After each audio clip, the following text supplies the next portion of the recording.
Les décorations de Noël se préparent aussi. Voici ce qu'on pourrait trouver au pied du sapin. C'est votre Minute Info. Et Jonathan Duval, qui est élu à la présidence de l'Anitec, représentant près de 200 entreprises pour une durée de 3 ans. Ce changement de gouvernance met fin à 6 années de bons et loyaux services d'Arnaud Brouquier. Le nouveau président de l'Anitec conduira cette mission en collaboration avec les élus du bureau et du conseil d'administration. Je m'appuierai sur les membres de mon bureau et ceux du nouveau conseil d'administration pour mettre en œuvre une feuille de route autour de 5 dynamiques: renforcer l'Anitec, anticiper les évolutions de nos métiers, élaborer une offre de services renouvelée, répondre aux tensions constantes sur le recrutement, améliorer la notoriété de l'Anitec, a pu préciser le nouveau président.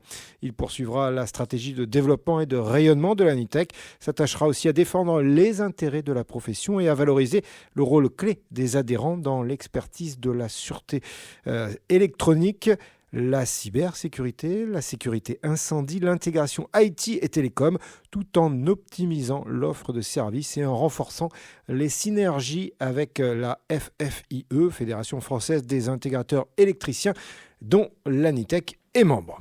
Le week-end dernier avait lieu la tant attendue réouverture de Notre-Dame de Paris, attendue par plus de 44 000 spectateurs venus observer la cathédrale sur place. L'île de la Cité a également accueilli plus de 40 chefs d'État importants venus du monde entier.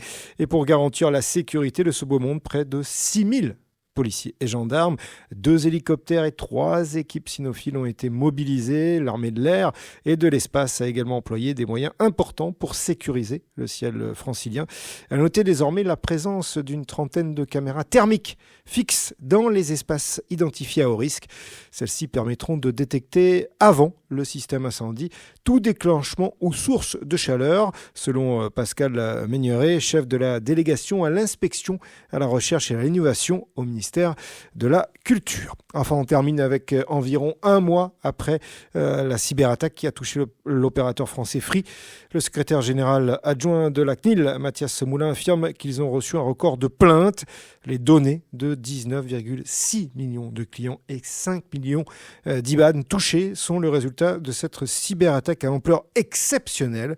Cette enquête, qui pourrait durer entre 8 et 10 mois, s'appuiera sur plus de 2000 plaintes reçues par la Commission nationale de l'informatique et des libertés.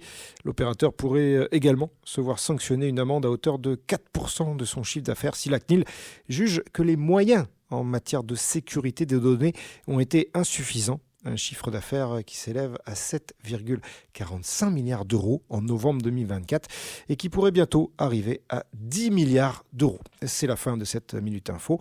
Pour suivre et bien sûr voir et revoir l'ensemble de nos reportages, rendez-vous sur le site www.anews-sécurité.fr.